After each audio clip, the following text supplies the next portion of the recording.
예레미야가 4장 1절에서 10절까지의 말씀입니다. 슬프다 어찌 그리 금이 빛을 잃고 정금이 변하였으며 성소의 돌이 각 거리 머리에 쏟아졌는고 시온의 아들들이 보배로와 정금에 비할러니 어찌 그리 토기장에 만든 질 항아리같이 여김이 되었는고 들깨는 오히려 젖을 내어 새끼를 먹이나 천연의 백성은 잔인하여 광야의 타조 같도다.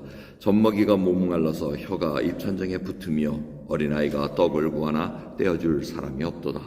진술을 먹던 자가 거리에 외로우며 전에는 붉은 옷을 입고 길리운 자가 이제는 걸음더미를 안았도다. 전에 소돔이 사람의 손을 대지 않고 경각간에 무너지더니 이제 천연의 백성의 죄가 소돔의 죄악보다 중하도다.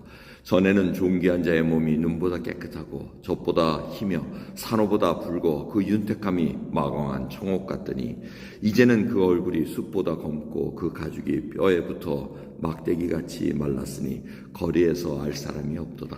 칼에 죽은 자가 줄여 죽은 자보다 나음은 토지 소산이 끊어짐으로 이들이 찔림같이 점점 쇠약하여 가미로다.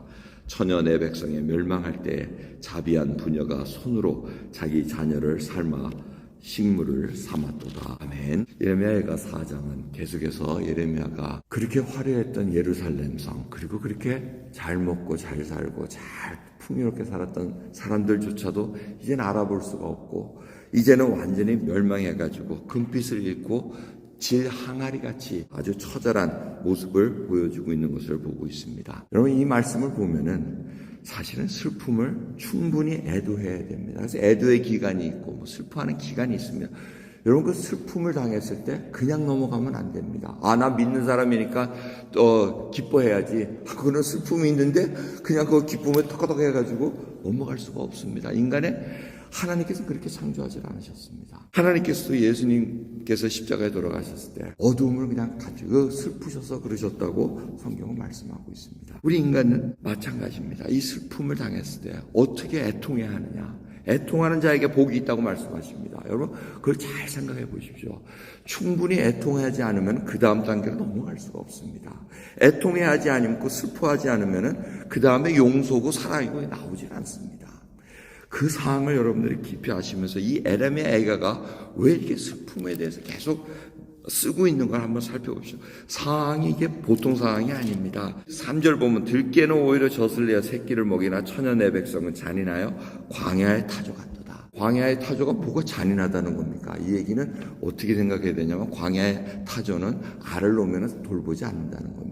들깨조차도 그 사나운 짐승도 자기 새끼를 먹여주려고 이렇게 애를 쓰는데 먹일 것이 없다는 겁니다. 그 정도로 산업이 피폐해지고 모든 것이 망했다는 겁니다. 그래서 심지어는 10절에는 부녀가 자녀를 삶아먹는 그 일까지 얘기했다는 겁니다. 적군들이 예루살렘 성을 둘러쌉니다. 그 무시무시한 바벨론 군인들이 성을 둘러쌌을 때 먹을 것이 없어집니다. 그래서 아이들을 삶아먹은 그런 것까지 지금 얘기하고 있습니다.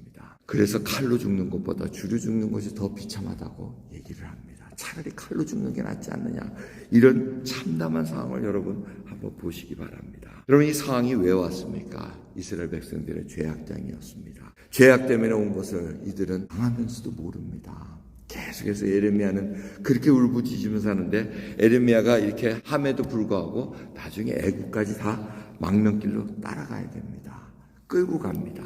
이 선지자가 하나님의 말씀을 전했음에도 불구하고 사람들이 끝까지 듣질 않습니다.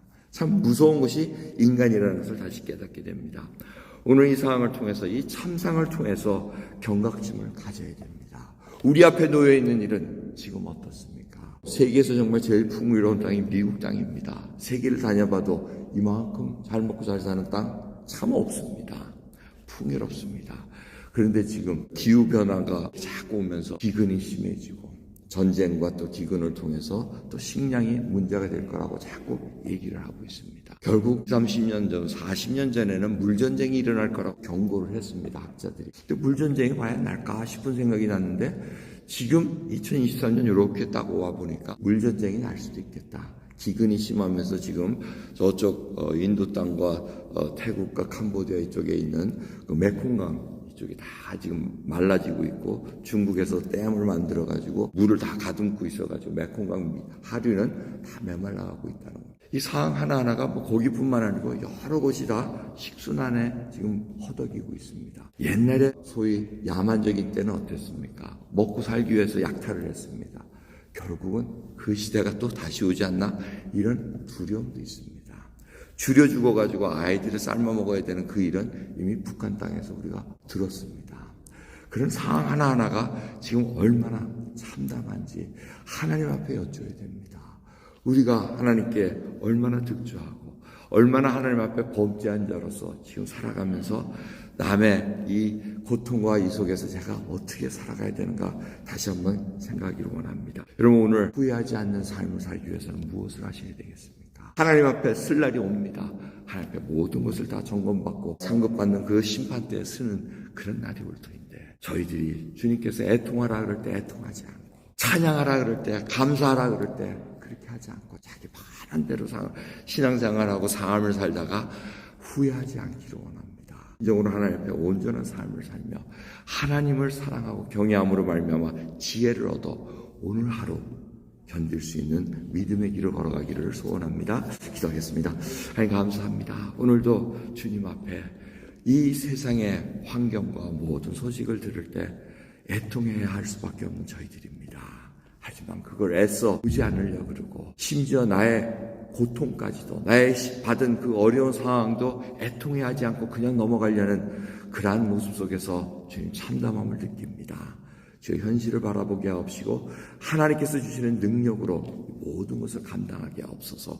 그래야 소망은 오직 하나님께로밖에 올 수 없다는 것을 고백하게 하옵시고, 이제는 예수 그리스도만을 의지한다는 놀라운 고백으로 이 하루를 시작하게 하옵소서. 감사드리며 예수 그리스도의 이름으로 기도드리옵나이다. 아멘.